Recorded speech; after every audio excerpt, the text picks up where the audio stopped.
We provide you the platform to turn your dreams into reality. Give wings to your aspirations with KR Mangalam University. I have just a few points to share in addition. कल रात की पाकिस्तानी सेना की कायरतापूर्ण गतिविधियों से आपको colonel Qureshi और विंग कमांडर सिंह ने पहले ही अवगत करा दिया गया है. These provocative and escalatory actions that were taken by Pakistan last night were targeted at Indian cities and civilian infrastructure, in addition to some military targets.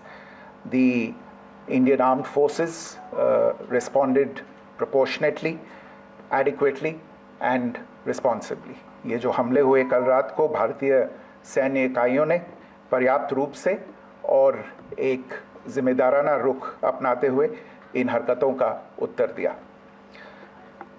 What I want to underline is that the official and blatantly farcical denial of these attacks that Pakistan carried out by the Pakistani state machinery is yet another example of their duplicity and the new depths that they are plumbing in their quest for disinformation.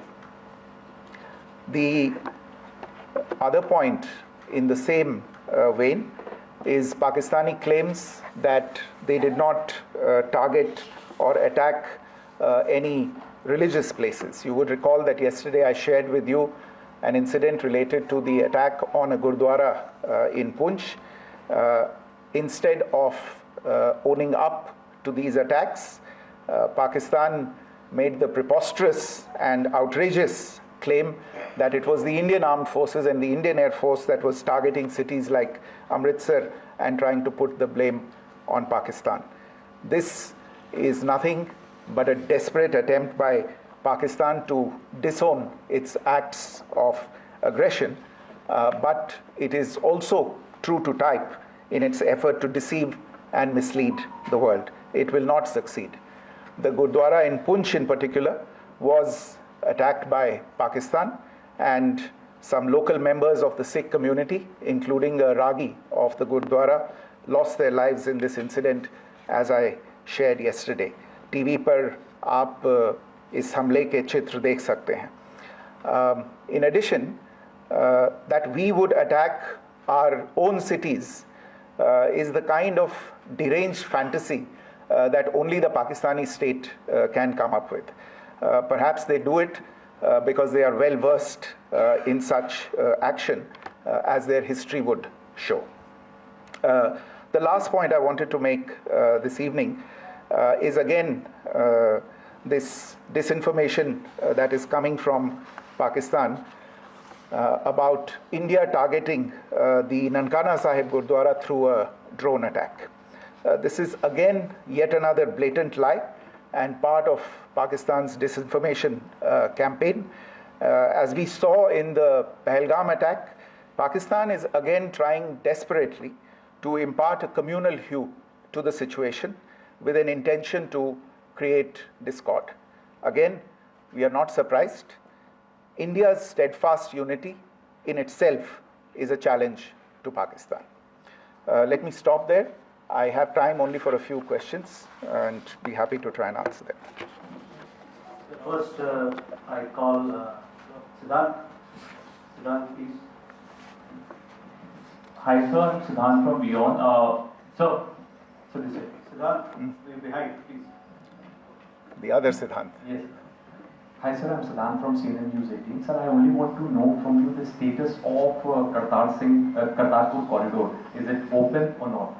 You can. I think you're all aware of the situation along the entire India-Pakistan border and the areas around the line of control. In view of the existing security scenario, the services of the Kartarpur Sahib corridor have been suspended till further directions. We'll update you as and when there is a change in the situation. You have a question here, Rishabh? So, good evening, Kishore from Times Now. So, you spoke about religious places being hit in Jammu. There's another religious place which is Carmelite Nun church that has been hit. What do you have to say about it? If you can explain that. Yeah, actually, we do have some information about this extremely regrettable and condemnable incident during heavy shelling across the line of control in the early morning of 7th May. A shell fired from Pakistan landed just behind the Christ School run by the Carmelites of Mary Immaculate congregation in Puj. Tragically, the shell fired from Pakistan hit the home of 2 students of the Christ School. Both students unfortunately lost their lives and their parents were severely injured. Another Pakistani shell struck a Christian convent of nuns belonging to the congregation of the Mother of Carmel, damaging water tanks and destroying solar panel infrastructure. Several priests, nuns, school staff, and local residents took refuge in an underground hall beneath the Christ School during the shelling by Pakistan. The school happened to be closed at the time, fortunately. Otherwise, more losses would have occurred. Again, we have seen the Pakistani side targeting and shelling places of worship with a particular design. This includes gurdwaras, these convents and temples. This is a new low even for Pakistan.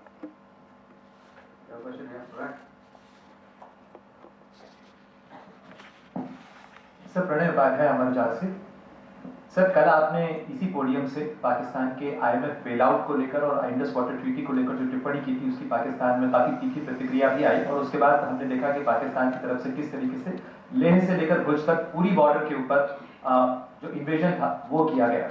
मौजूदा situation के अंदर पाकिस्तान के bailout package को लेकर और पाकिस्तान के attempts को लेकर आपका क्या असेसमेंट है, और दूसरा ये भी जानना चाहेंगे कि पाकिस्तान की तरफ से ये जो अटेम्प्ट किया गया था उसका भारत ने अभी तक उस तरीके का कोई जवाब नहीं दिया गया है, तो क्या भारत इसका जवाब देगा जो कार्रवाई हुई है बीते 24 घंटों में?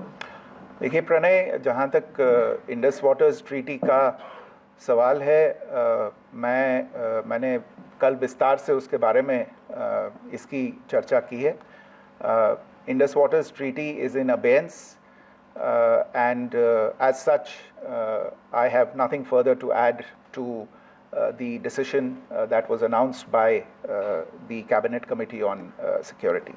जहाँ तक IMF bailout का सवाल है, आपको ज्ञान होगा कि IMF की आज मीटिंग हो रही है.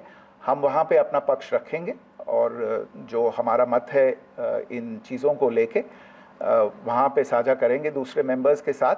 ये बोर्ड पे निर्भर है कि वहाँ पे क्या निर्णय होता है. और जहाँ तक जो कार्रवाई हुई है उसका जवाब देने का जो आपने जो प्रश्न उठाया है, जो आज ब्रीफिंग हुई है, जो आपको सूचना मिली है, मैंने भी कहा है कि जो आज सवेरे तड़के सवेरे जो गतिविधियाँ हुई, भारत ने उनका एक जिम्मेदारानापूर्ण तरीके से और एक पर्याप्त तरीके से उसका जवाब दे दिया है.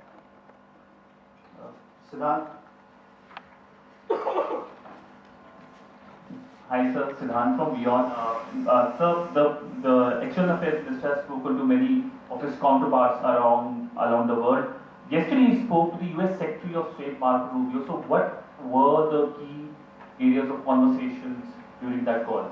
Yes, the minister had a conversation with the US Secretary of State. As you can imagine, the focus of discussions was the terrorist attack in Pahalgam and the response that India mounted after that on the 7th of May. The Secretary of State shared his thoughts on these developments with the minister.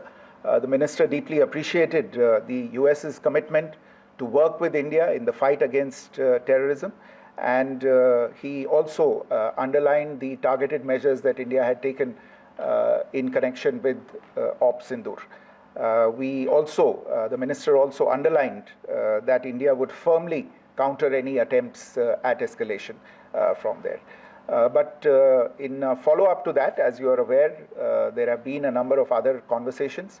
The minister had a conversation with the UK Foreign Secretary, David Lammy, today. There too, the discussion centered around countering terrorism, for which there must be zero tolerance. And I understand just a short while ago, the External Affairs Minister has also spoken to the Foreign Minister of Norway, Espen Barth Eide, which was also focused on recent developments stemming from the terrorist act in Pahalgam. One last question, Sudhi. Sir, once again, thank you for doing this. Shri Ranjan from Bloomberg. Once again, India had struck Bahawalpur the other day, which is also connected with the murder of one of us journalists, Daniel Pearl. If you could give us an understanding of what exactly are the reports that you're getting. Well, you're right. Bahawalpur is the headquarters of the Jaish-e-Mohammed terrorist group that is proscribed by the United Nations. Its leader, Maulana Masood Azhar, is a proscribed individual. It is, you brought up the connection with the tragic death or killing of Daniel Pearl of the Wall Street Journal. The Jaish-e-Mohammed was in some way directly or indirectly responsible for the death of Daniel Pearl. But the real connection is through Ahmed Omar Saeed Sheikh, the British Pakistani jihadi who was held in India but was finally released in 2000, and he was the person who lured Daniel Pearl to his eventually leading to his murder.